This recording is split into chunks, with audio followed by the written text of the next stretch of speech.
Welcome to Forbidden Face Off. I am Andrew. I'm Kishanda. And we're going to talk about Heated Rivalry Episode 3, the Kip and Hunter episode. It's pretty good. It was really cute. It was really, really cute. I will get to kick this off because I am the romance person. Yes. Yes, I am. So this book, I was going to say book, this episode is actually book 1 in the series. And it feels like it. Like you're watching the episode and you're like, wow, this is like a really compressed down rom-com without the ending. And then I thought about it and I was like, hang on, Heated Rivalry was book 2 in the series. And then I looked it up. And yes, as a matter of fact, this one is book 1 and it is technically Tough Guy. The book is called Tough Guy. And no, that's book 3. I totally lied. Book 2 is called something. I don't know what it is. That's lost to time. Let's see. Let's try that again. Complete list. It's called the Game Changers book series. So the first one is just called Game Changer. Yeah. So book 1 is called Game Changer, and that is about Hunter and Kip. Book 2 is Heated Rivalry.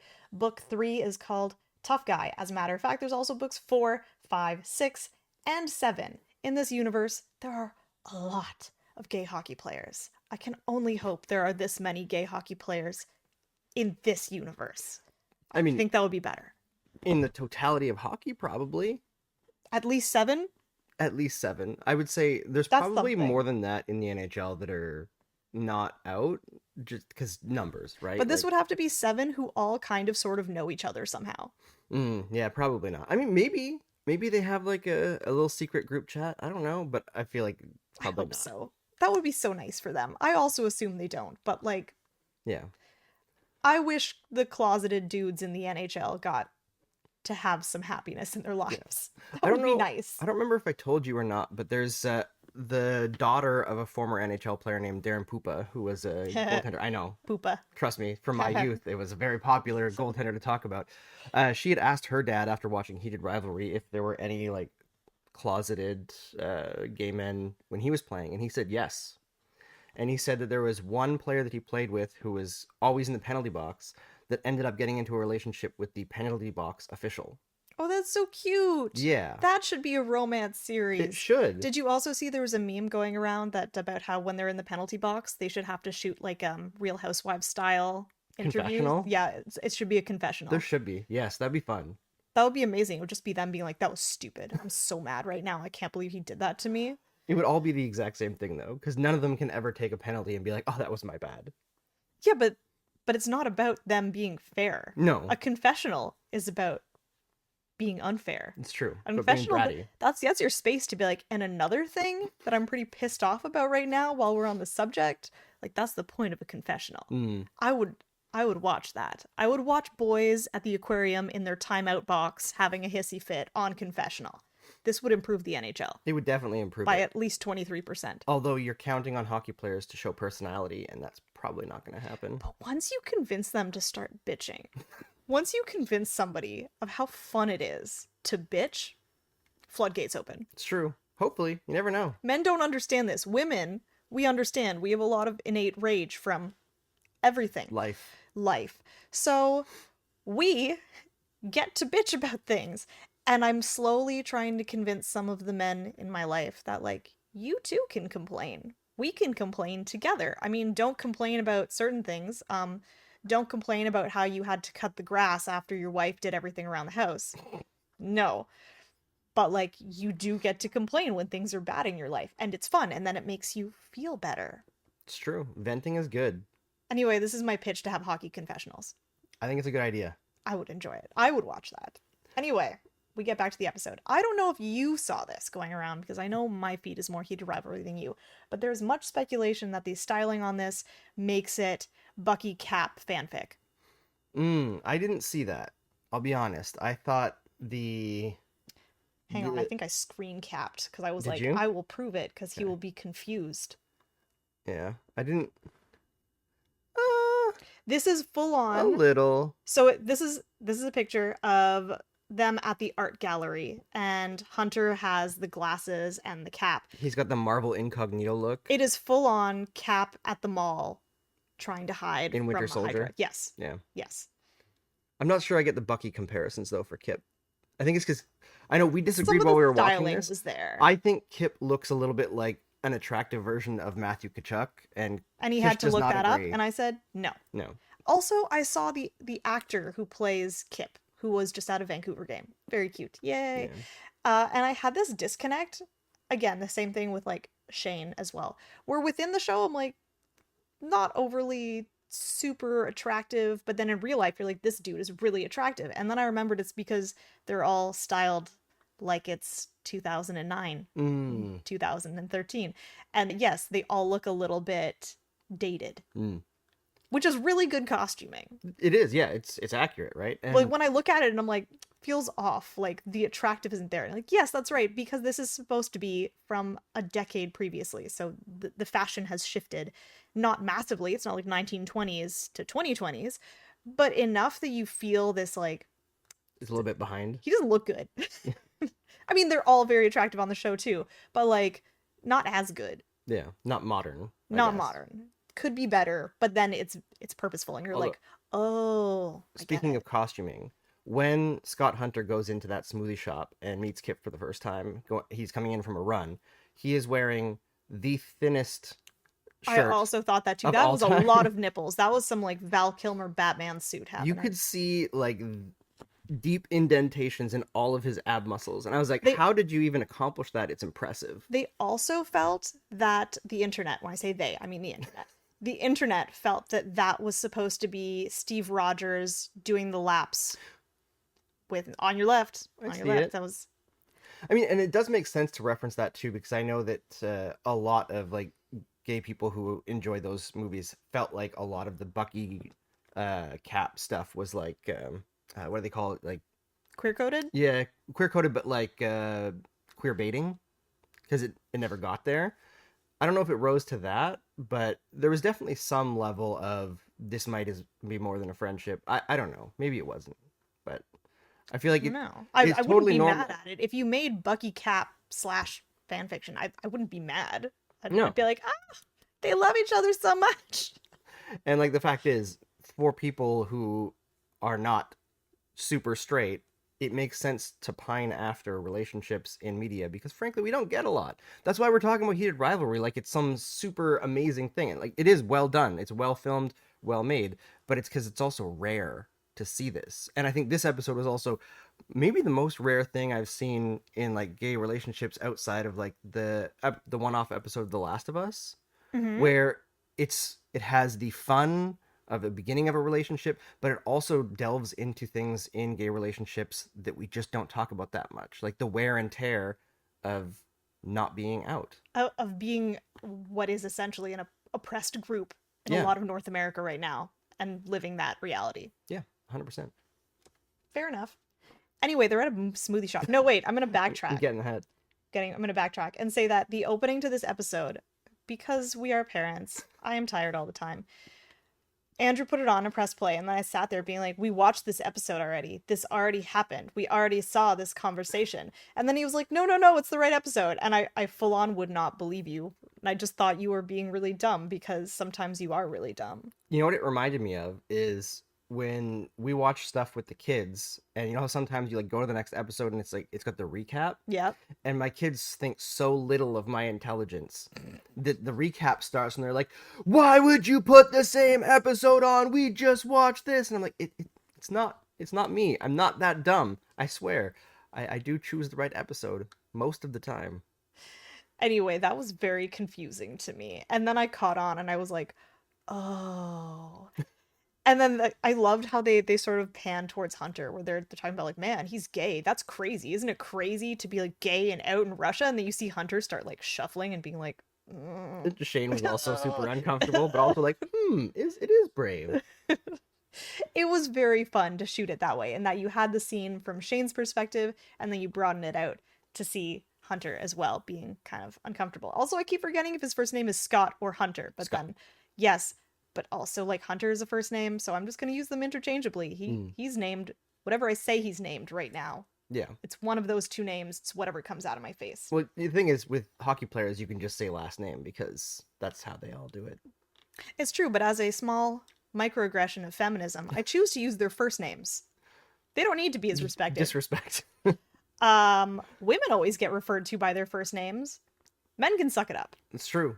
It's true. I thought it was interesting that they chose to name him Hunter. I don't know if that was a purposeful move by Rachel Reid in the books, but the Hunter family in hockey is like ubiquitous. They Is are. it? Oh yeah, they're a family that like the generation before me, like or even before that. I guess my dad's generation. There was like five different Hunter brothers that made the NHL of varying quality of players. Multiple of them went into coaching. They're a very big, famous family out of Red Deer, Alberta. Very old school hockey. Many complaints that have been made about them as coaches because they're so old school. There are some allegations of different things. Aren't there always? Yeah. So I think it was interesting to take like a hockey royalty name that is kind of not under siege but under criticism over the last several years, and that's like your character that you're making very likable in this one, and like putting like twisting things completely, and I thought it was interesting. So you think it's sort of a reference that like Hunter or Scott? No, let's microfeminize that. That Scott kind of comes from like a hockey family. Well, no, technically he doesn't because he's an orphan in this. He's Yeah, Batmaning it. they flipped it completely. So it not a reference.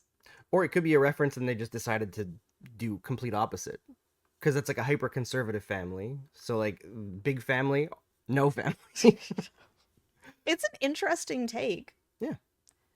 Also, I just feel like Francois Arnault, for a dude with a hella French name, has no accent. Yeah, I didn't clock it at all. And then I've seen interviews and I was like, this man just has no French accent. How did he get such a French name without the French accent? It's very impressive. Very good actor. I think that's just his regular accent. Yeah? I'm not entirely clear where he's from. I have not looked up this man other than he is attractive, he's in the show I'm watching, and his name is very French. Francois Arnault. I just would assume that he would be like hyper Quebecois. So maybe he is, but he's just also hyper bilingual. I don't know. Yeah. I was impressed.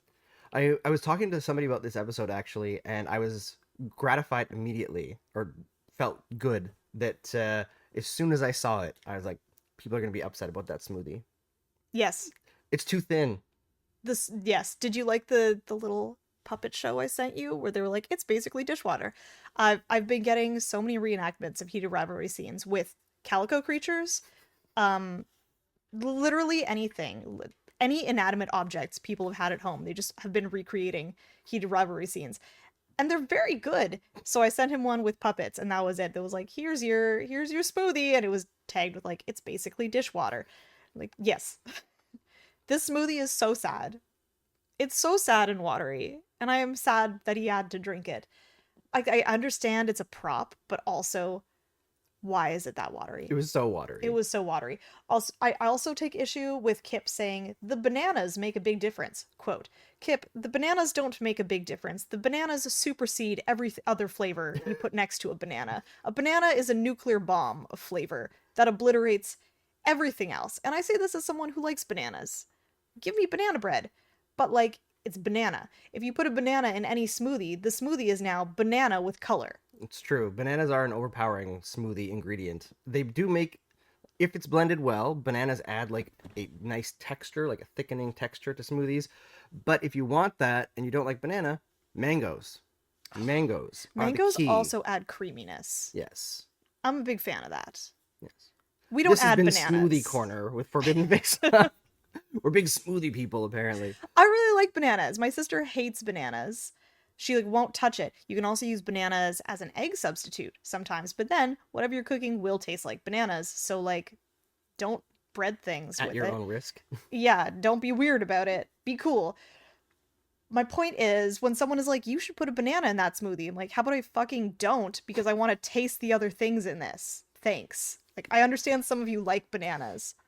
And I like bananas. Just not in smoothie. Not in my smoothie. You can freeze it and dip it in chocolate. We can go full banana stand. I'm for that. I don't want it in my smoothie. No. Also, in this part where they're in the little cafe, I super enjoy that Kip is like, I don't know who that hot man is, because this was relatable to me. In that one, I probably have some form of face blindness because I cannot remember people well. And two, I also wouldn't know any hockey player. And we've been walking around the city before many times, and you've been like, that's a hockey player. And I'm like, that is a man-shaped human. So it's possible. Yeah. I think the only time was when we crossed Zdeno Chara in the Bell Center. And that only sticks up because I am very small. And then we both had to be like, what is this giant of a man doing here? And like I just kept looking up, and it was very off-putting. He was so tall. So large. Very large man. He looked like if you had to say a grizzly bear of a man, like a little haggard looking, like maybe he'd just come out of hibernation. And like also like he could maul you aggressively with one hand. He might have bare nails on it. That's my point here. I mean, he basically did do that many times in the NHL.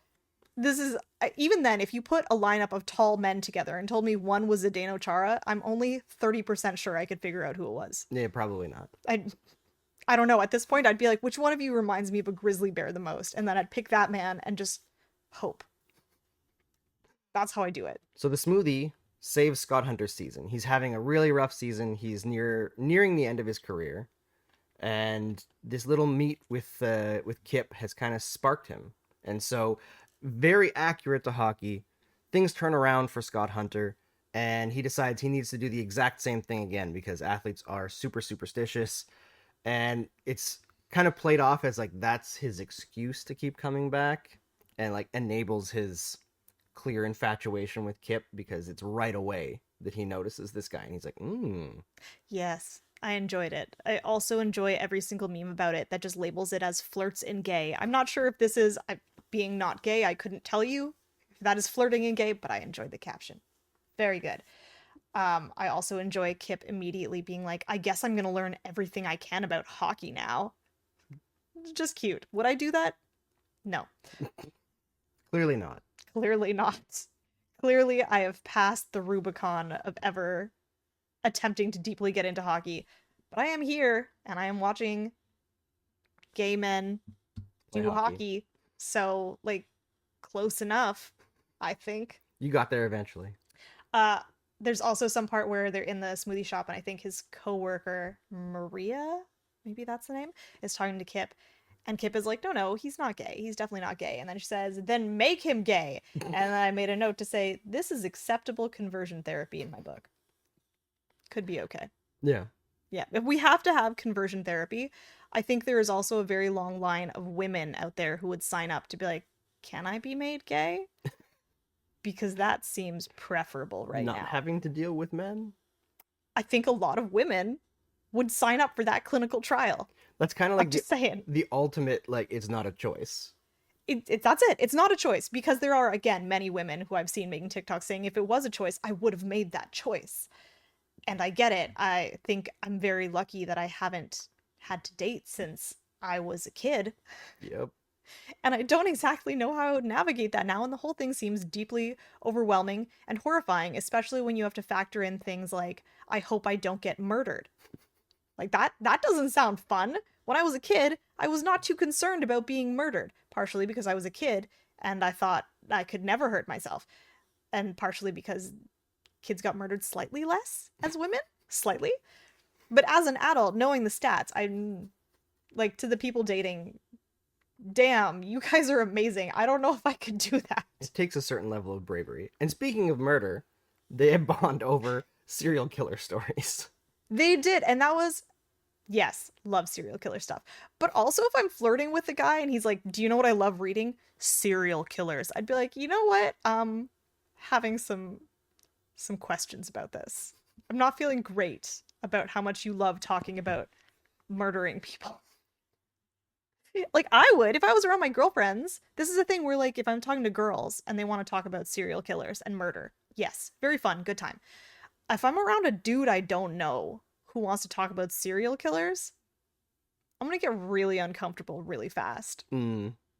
So I guess this is this the kind of flirting you think would only work between two men, where they feel slightly less like one of them might murder the other? Maybe. I don't know. I mean, it definitely isn't the most comfortable thing to bring up right away. Have you been flirted with and they brought up serial killers? Was that a thing that you enjoyed? Let us know. I don't know. I haven't Maybe dated for a very long time. Yeah, again, we haven't had to do this in decades. Don't ask us to do this. But We're it was just very confused. cute. It was very cute that they like there's this little thing that one of them is brought up and the other one like continues to reference it. It's like a way for them to latch onto each other, you know? Like they Every relationship needs inside jokes. inside jokes and also like a very clear understanding that like I care about the thing that you talked about. I remember it, right? Like remembering things is so key to a relationship. It's not just about like, oh, this is your interest, but it's just, you know, like understanding what somebody needs and Saying, I heard you say this and yeah. I remembered it. Yeah. Yeah, It's it's a small thing. But also that the longer you've been dating somebody, the more your entire vocabulary shifts into weird inside jokes. it's true. So, like, yes, adorable. This makes me feel like they're going to be a strong long term relationship based off joking the second time they met. I really liked when they played Ilya's team and just him being himself, high-fiving his teammates after they won, like Saying, on the way good to job, I love yeah, you. good job, I love you. So cute. So cute. I just like him. I want to hang out with him. Yes. Another thing that I've seen going around a lot is that Ilya is just such a perfect character because he is written as bi. So everybody watching, regardless their gender, can be like, but I have a chance. He might be really into me. Excellent writing. Very good writing. Very smart Everybody has a decision. chance. And that is the game that I think Hunter or Scott invites Kip to. And I enjoyed when they start the game.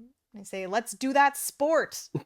Which I'm assuming is a reference to that time T-Pain was on Saturday Night Live. Was it T-Pain? No, it was Chance the Rapper. Chance the They did Rapper. Let's do that hockey. Let's do that hockey. Which, that was an objectively very good skit. So It was. I'm assuming it's a reference to that.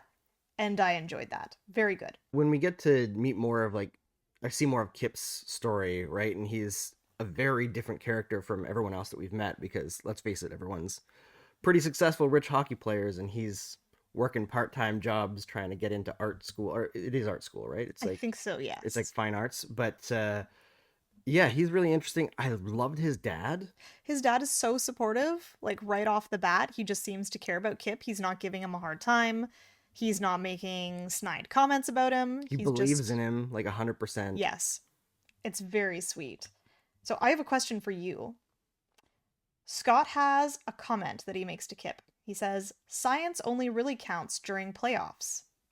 Explain? I don't remember what the context was, to be honest. They're talking about like superstition and, you know, like having the smoothie every time.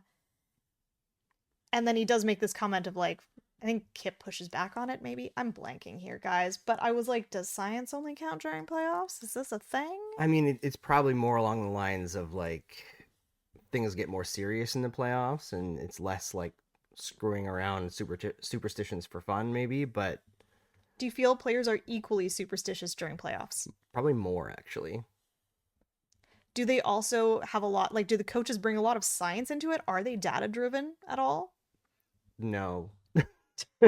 I mean, Well, the clear answer. some coaches more than others are data driven. Usually it's somebody else on the staff that's handling the data, and like the coach, the job is so all encompassing and time consuming that I don't think they have the time to be going over like spreadsheets and stuff. They're much more focused on video and like relationship managing and like long term like organizing practices, all this kind of stuff.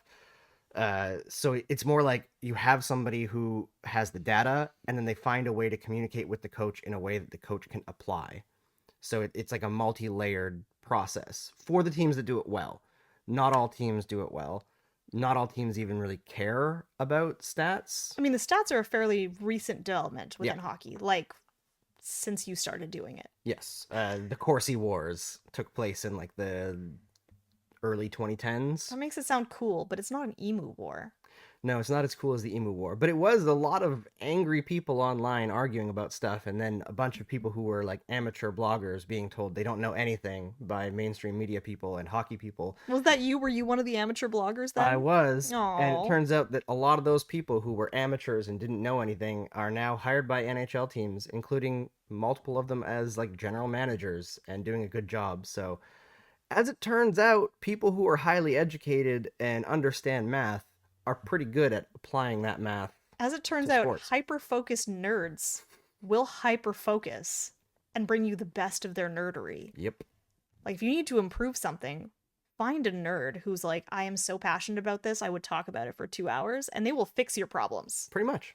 Oh, they had, as they go through the games, they also have Shane playing Scott. Mm. And then Shane tries to chirp him on the ice. Look at me, I know hockey terms. I know chirping. Very proud of myself. Very good. Thank you. Thank you for noticing. I'm trying to remember the exact dialogue, but he definitely, like, Scott kind of hits back at him, and then you can watch Shane panicking to be like, was that a comment because he knows I'm gay? Yeah, it was something about Ilya, wasn't it? There we go. We have rehashed it for ourselves. That is definitely him panicking. Also, so for those who are like me and also don't remember anything, they're on the ice and Shane tries to chirp and he's like, look at me, I'm being a big boy. And it's very cute because it looks like it's his first time. And then Scott gets kind of pissed off and says, you're starting to sound like him. And you watch Shane go from like, tee-hee, I'm chirping you, to like, wait, what? What? What do you mean? What do you mean by that? I don't know who I would sound like. I don't know what you're talking about. You don't know what I'm talking about. I don't know what this is. I don't know if that's meant to allude to the fact that he heard things when they were neighboring in a hotel room. Maybe. I think it's just like he's observing them and he's clocked something. Yeah, because I mean, if you are of that same persuasion, you probably notice things a lot more. And I mean, Scott has also been closeted in the NHL for longer than Yes. they have. He looks older. Yes. So like his gaydar might be slightly better. Yeah, I would say so. But it was just really cute acting. That was just really cute acting by Shane because he starts off being like, tee-hee, and then you watch him like panic on the inside that his secret is out. He almost starts like hyperventilating. Yeah. And that's the thing. He doesn't get angry first. He starts panicking about like, this is it. And then he's like, wait, no, I'm a hockey player. I have to fight because that's what I do. Gotta punch stuff. It was very fun. I also just pointing out that like, damn, Kip is the most ripped bartender or barista I have ever seen. It's not a bartender, it's not a barista. Smoothie dude. jockey. What do you call that? I don't know. Might still be a barista. I don't know. But fruit barista. A blender-er. Blendista. Anyway, I'm just saying this dude is hella ripped. He is. He took off his shirt and I was not expecting that. I mean, it is movies I did enjoy, but did not expect that. This is also my fun thing that I really like to do when I watch shirtless men. Watch them breathe. Just watch them breathe. Because they can't? Because they're not. Yeah. They're all flexing so hard. And you can see these little moments where Kip has dialogue and he has to inhale. And you watch his abs soften and they're like, it's okay, guys. You can just exist without being as deeply ripped as possible. You'll still be attractive. But if you want a fun time, watch topless men on TV try not to breathe. Watch their upper body fail to expand in any measurable sense because they are so intent on having their abs looked as ripped as possible the whole time. Like, I feel kind of bad. It makes me feel bad for them where I'm like, you should breathe. But they're not. It's true. And watch it. Watch them not breathe. It's really fun. Scott invites Kip back to his house. Yes. And then they totally get it on. And this one, so again, romance side. This is my domain. This is what I would call not an open door romance. This is a bit more closed door. Maybe like door ajar romance. So when you're talking about the door, it's the bedroom door. An open door romance, the bedroom door is wide open to the viewer. You can see everything. Mentally. Closed door is sort of when they're like, then he sidled up to me, he started kissing me, and we went to the bedroom. End of chapter. Right. Closed door. You do not get to know what's happening. This was sort of like door ajar. You got some hints. You saw a lot of them making out. You saw one implied oral sex, and then that was sort of it. So like this for me fell more towards closed door romance. They showed a bit. There's that's why I said door ajar. I was giving it a middle ground. There a lot of making out. You could have a romance with a ton of making out and fondling, but then they will draw that line at describing lower genitals. That's like off the table. But this one, there was like a hint. Yeah, but, it was not more that like much.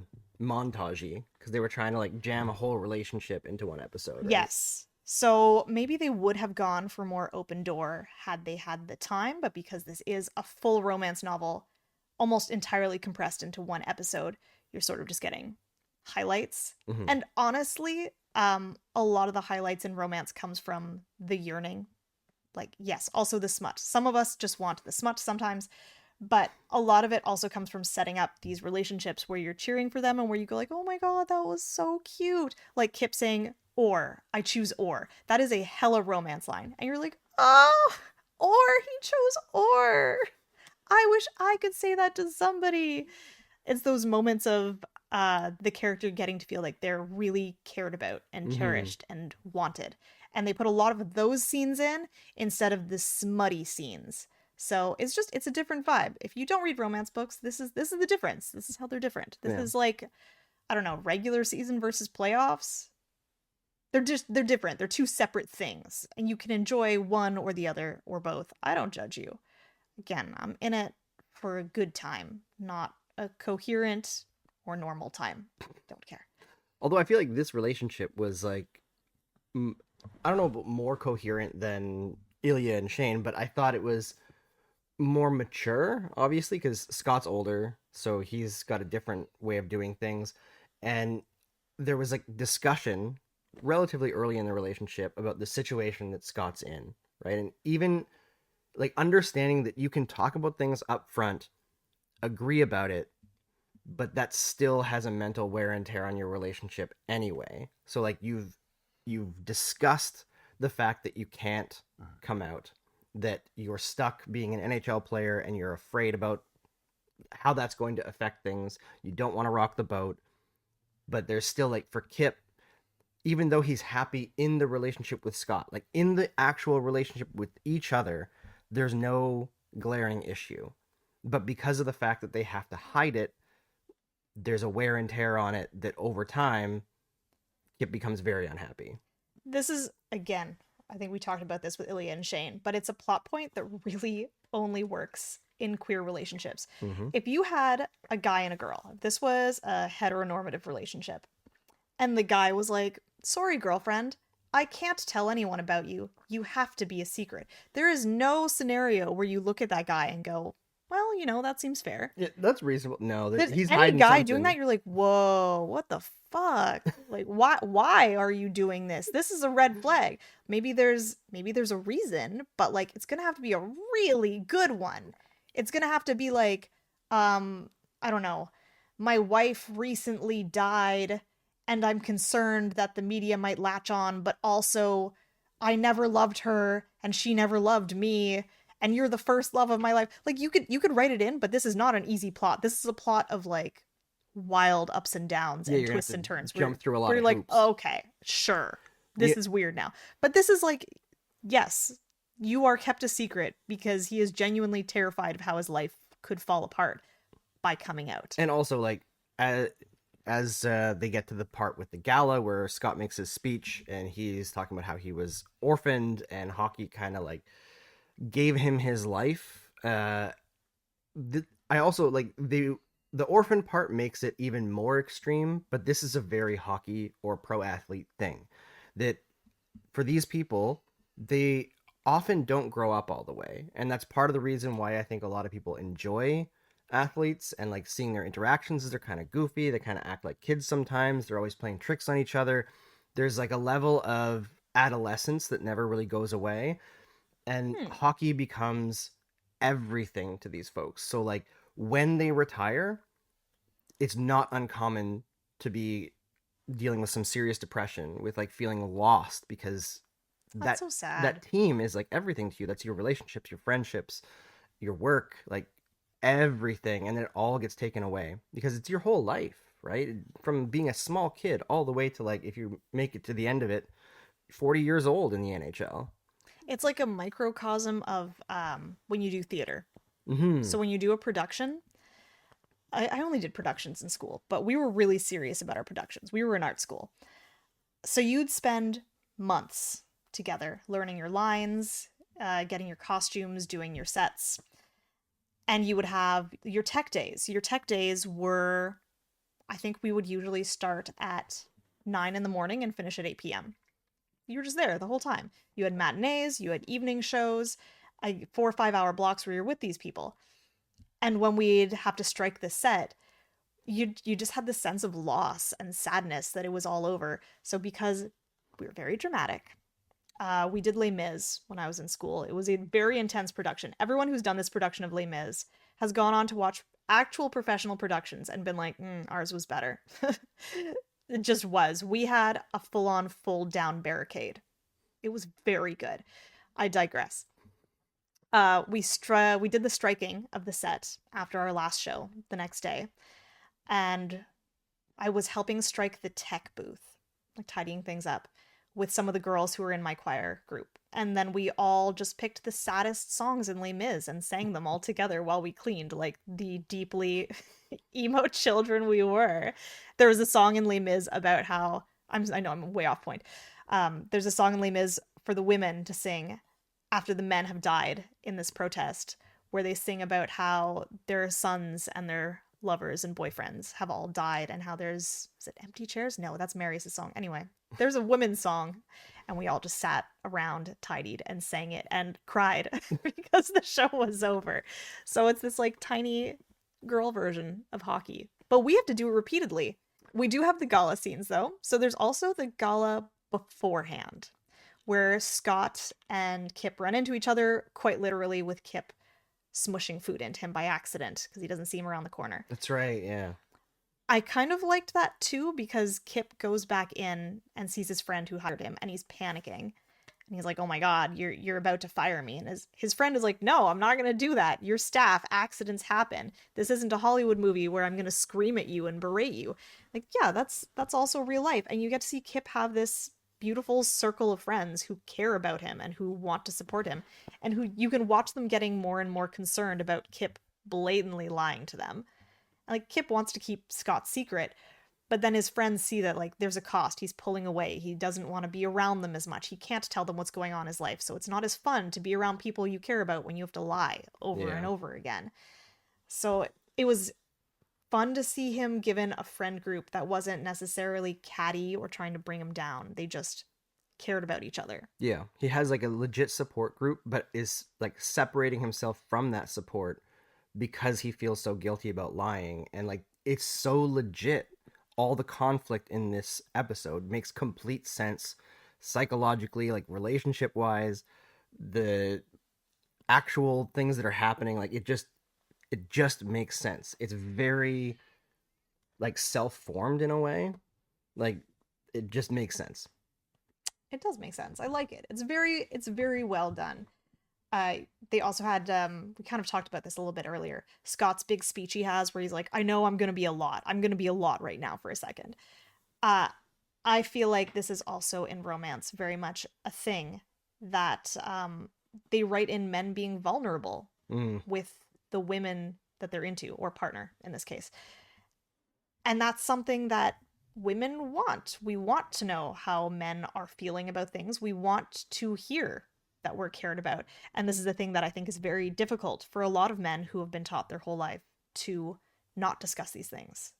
You know, if you tell a girl you like her, it makes you look like an idiot. Like, actually, we would just like to know. It would simplify things a great deal.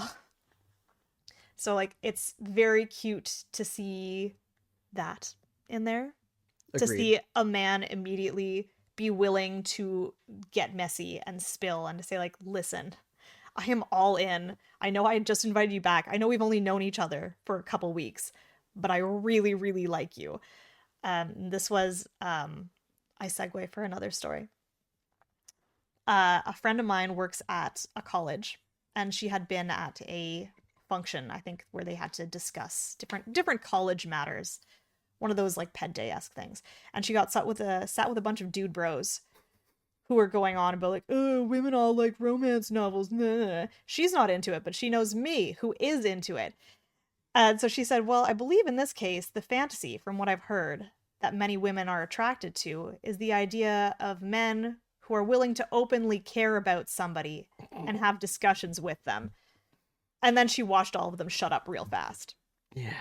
Like, that's kind of the draw to it, is seeing relationships where people are communicating to some degree, where people want to communicate and they want to be open and tell each other that they want to be there. Yeah, and like risking being vulnerable, you know, like if If you're not Yes. going to do that in your relationship, then And like what's the Scott point? looks so vulnerable after he He says it does. all, and then Kip doesn't immediately say anything, and you can watch him like, oh, I just fucked up. I really like this guy, and I fucked up, and now he's gonna leave because I'm too much. And I feel like that also. I mean, dude's an orphan. Yeah. He's gonna have abandonment issues to some degree about like the people he loves not being there. Yeah, which would exacerbate his like stress about hockey, right? A very Very conservative much. sport. He's been hiding something the whole time. I feel like there's also like because of how for lack of a better terminology, how the straights act. There's like this idea for a lot of gay men in particular that they feel like if they've waited a long time, it makes it worse because they'll be seen as like a liar. Liars. I But mean, it's do you remember that season of Survivor? mm-hmm, Deep cut. I'm gonna forget his name. Did I mention I'm bad with this? I think it was their first out trans survivor. mm-hmm. And by out, I mean he was publicly outed on the show. Yep. And it was uncomfortable. And used as a reason that he shouldn't be trusted. Yes, he was on the chopping block, and the other guy who was on the chopping block said, well, you can't trust him. He's trans. What else does he lie about? And then it was really satisfying because you watch this poor guy. You can just see him like the defeat in his eyes of like, here we go. This is it. I didn't want this, and now we're here. And then you watch every single one of his teammates turn to the guy who just outed him and be like, what the fuck? Yeah. And he was immediately gone. vote out the bigot. It was very satisfying. Like this poor guy, and then to have that, I hope he felt like that anyway. To have your whole team turn around and say like, no, that doesn't make you a bad person or a liar. That makes him a terrible person for forcing you to tell things that you were not ready to tell. Yep. I don't know what we were talking about. I got distracted by Survivor. That was a crazy season. I don't know who won. I just remember that. Yeah. That was wild. But yeah, I think that the big thing is like Scott's issues are legit and serious, and like I understand why he's concealing, but I also feel like Kip's like mental load of holding that secret in and not telling people and like losing his own support structure, not speaking to his dad very much, that's also legit. And I feel like it was handled extremely well. And the episode ends on a sad note with Kip inviting Scott to his like birthday celebration with his friends, asking him to come as a friend, and Scott just can't. He almost goes, but he can't quite bring himself to do it, and it sucks. But I'm guessing that they end up together. So I mean, if you haven't seen that clip, I don't know what your Heated Rivalry feed is, but it's not the same as mine. nope, I know what's gonna happen. I've been avoiding on purpose. I can't. It's my entire feed. It's just calico critters reenacting every pivotal scene, and I will watch them all because I love calico critters, and I used to build extensive set pieces with them as a child. As a children, I can do English, me. But yeah, very cute. I think this whole episode, all of my notes are just cute. So cute. It was a cute episode. It was really, really cute. Okay, hockey question for you. What level of fame do you think Scott Hunter has? Like, what is the analogous player for you with the level of stress he has about coming out? Yeah, I mean, I mean, it could be anybody. yeah. I I mean, assume many people would have that. he's the captain of the New York Rangers. He's clearly a player who has been good enough to make the American Olympic team. Although they say in the show that he's like not necessarily deserving. He's kind of making it as a vet, and he's not had a great season. So he's towards the end of his career. Yeah, or older, maybe like mid-30s kind of thing. And so Basically ancient. basically Mid-30s. ancient, oldest guy in the league. But it like captain of the New York Rangers, you're relatively famous. It doesn't necessarily mean you're like a huge household name. Like the guy that I kept on thinking of in just showing like his stage of his career, making the American Olympic team, but people aren't really happy about it. New York Rangers, I thought of Ryan Callahan, who's a former New York Ranger who was American. I think he made the 2014 Olympic team. That to me is like mid-level famous in Yeah. that I don't know that name offhand, but it sort of vaguely sounds familiar. Yeah, it sounds like a hockey name. That sounds like a white man's name and therefore could be a hockey player's name. Yeah, so he doesn't seem like he would be close to like Hollander and Rosanov.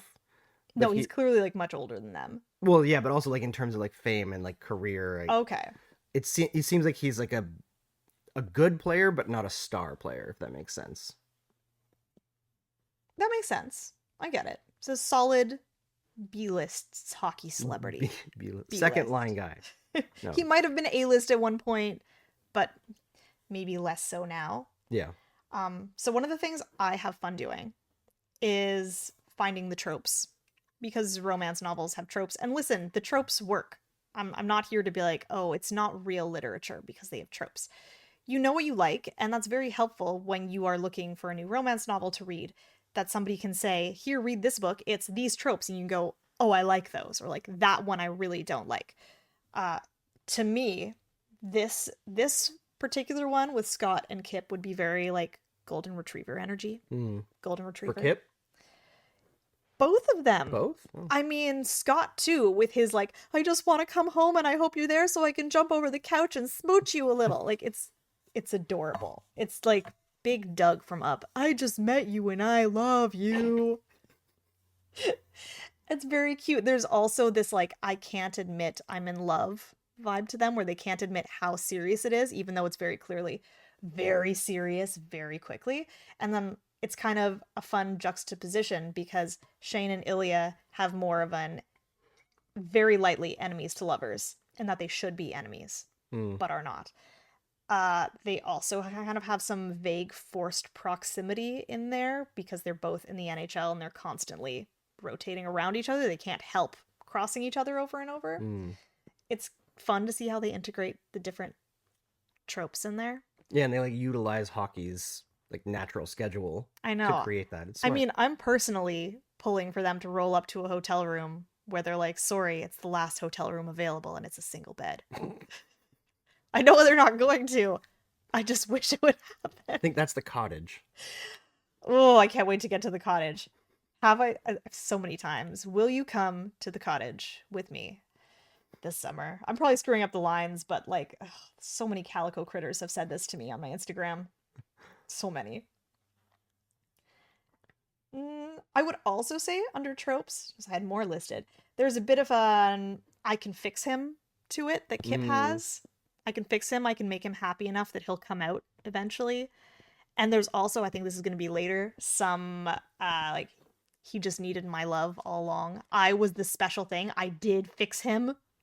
I think there's going to be some of that in the finale. Yeah. It's going to be cute. And I'm going to sit there going like, like this whole episode, the summary is, it's just girls giggling and like clapping and being like, I love it so much. Adorable. Was there anything else we want to say about it? I think we kind of got there in the end. I'm looking forward to seeing where it goes the rest of the way. I did kind of miss Shane and Ilya in this episode just because I liked them so much. But I thought this was also a bit of a necessary break in the series. I think it was like a little bit of a breath of fresh air and giving like a different perspective. It's a little bit less, like there's conflict, but it's a little bit less heavy. I find Shane and Ilya like really stressed out all the time. And Scott's like a little bit more confident in himself, so he's got like he carries himself differently. So it was nice to see it a little bit different. The only other thing that I don't know if it's took issue with, but I went, I don't know about that, is really just the cost of hockey. And the idea that there is this mysterious one scholarship that would get you so far that you would be able to be a pro all-star hockey player. And like maybe there's situations around that. Maybe they say Scott is an orphan. Maybe his parents died, but he was raised by his very wealthy family members. That could make sense to a certain extent. But like hockey is really exclusionary based on solely cost. Yep.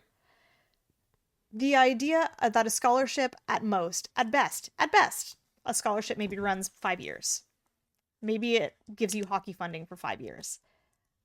I don't think that's enough to propel you into major leagues. What do you think? I mean, it really depends. Because if you have, like, if you're clearly talented, he was, what, 12 when his parents died? I already forgot. I don't know. Yeah, I think it was, I think they said 12. Young. If you're really good at hockey, there's a possibility that there's going to be people around that will, like, figure it out and make it happen for you. You know, like, especially you've got the sob story as well. not to like be So dismissive of it, but maybe it could be a scenario of like he started hockey at 5 because many of these hockey players do start at a very, very young age. mhm. At 12 he was well underway in what league do you call that? 12 years old, probably like Child league. I don't remember what the names of the leagues are anymore. It's not. I think it's above bantam, above pee wee. So it's Venti. He's yeah, in a Venti league. makes sense. Yeah, These sure. we're making them up as we go. He's in the Venti league. Maybe he's doing really well there. And then he has to drop out because his parents died. And then this 12-year-old is like, do you know what I'm going to do? Fill out scholarship applications. I love that. I would assume it would be like his school might have done it. his school or like the community rallies around him or like other people in hockey, like his coaches that might have like a specific interest in him and like making sure that he, keeps going, especially now that he's had this huge loss. And there'd probably be like the people around him want to give him some stability, right? And if he really loved hockey and had lost his parents, there'd probably be a lot of push to keep him in that. So it's a bit of a stretch just because hockey is very expensive, but I could see it happening once. It could happen. It feels very unlikely. It does. Because this is a conversation we've had before, because the NHL has a fund for, what is it, Hockey is for Everyone? Something like that? I don't know if that's a fund. It's just the thing that they say. Oh, it's just a thing. Oh, wow, that's worse. That's so much worse. It's much more empty than everything the NHL does for like inclusivity is much more empty than you would think. It feels like everything they have for inclusivity is they just went to ChatGPT and were like, how can I look like an ally? Yeah. And then they were like, say this. And they went, yeah, nailed it. Pretty much. But like without any backing, because you can say hockey is for everyone, but the sheer volume of wealthy white men in it tells me, no, it's not for everyone. No, it's not. It is for wealthy white men. Mostly. Specifically. And there's some people who aren't. There's some people, but like, by and large, if you are not white, if you are coming from an underprivileged community, your odds of making it into the NHL are significantly lower. Yeah. I mean, they're low no matter what, but significantly lower. Yeah. I mean, that's anything. Your odds in North America of making it to be a millionaire are significantly better the whiter you are and the wealthier your parents are. And It's not an across-the-board thing. You can be a person of color. You can come from very little, and you can make that happen.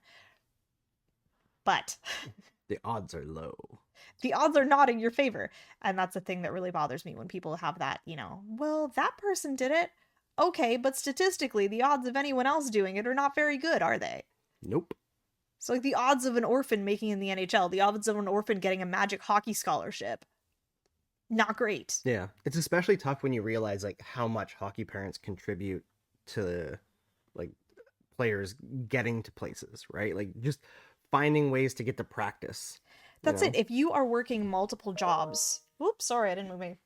If you're working multiple jobs, you probably don't have the time to be bringing your kid to multiple games every week. I mean, we work multiple jobs, and it is exhausting to get our kids to one activity per week. It's also exhausting because our kids can be very extra sometimes, and I have to cajole and bribe them into things. This is true.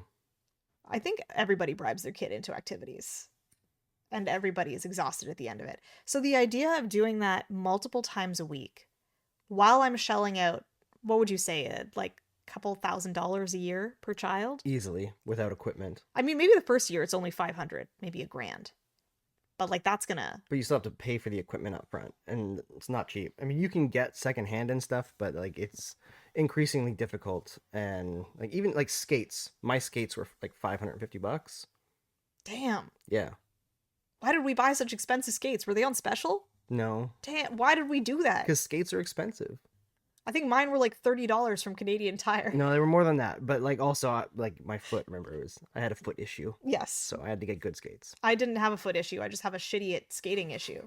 It's different. I can be shitty at skating in any skates. Doesn't matter. It's true. But anyway, the episode ends. Scott and Kip are not together, but we are hopeful for the future. It was a very melancholy ending. You could tell this is not the end of the romance book. This is the part in the romance book where I don't know if it's raining, but like there's always one guy in the rain watching the girl and he thinks that like she's happier without me. She Hmm. doesn't, it's better this way. But then she's pretending to be happy and then she goes in a closet and like cries. She's like, all I wanted was him and my life is terrible now. And then you have to have your final act where they realize that they are meant to be together and that all the obstacles they're facing can be surmounted if they're together, because love is It conquers all. conquers all. Love is fabulous. Together, forever. And I think that's where they're going with this. And it's going to be really cute. I'm excited to see the payoff of that relationship, just like I'm excited for everything else. I'm just excited to watch this whole thing. I'm excited to think it's cute and to watch something where I'm not going to feel depressed at the end. Because the It's depressed true. things are fun and thought provoking. But also, what if sometimes I wasn't miserable? It's true. Sometimes you need things that are fun. And this is also a big draw of romance novels for a lot of women, is like, what if I read a book about a woman like me? They're never really like me because I'm not 17 and illiterate, but I digress. What if I read about a woman who just has a life and then meets somebody who cares about her, who wants to make her life better? That's it. That's most of these books. It's just finding somebody in your life who cares about you and wants to uplift you. And then the story of you getting together, the story of the beginning of your relationship. I think that's one It's thing, like, fun to read. men in general don't realize like how low the bar is. The bar is truly in The hell. bar is very low. Just like caring and listening. That's pretty much all it takes. All right, that's it for today's episode of Forbidden Face Off. We'll be back after episode 4 of Heated Rivalry, which we can't wait to watch. Hopefully you're enjoying this, because we're enjoying it. We'll see you next time.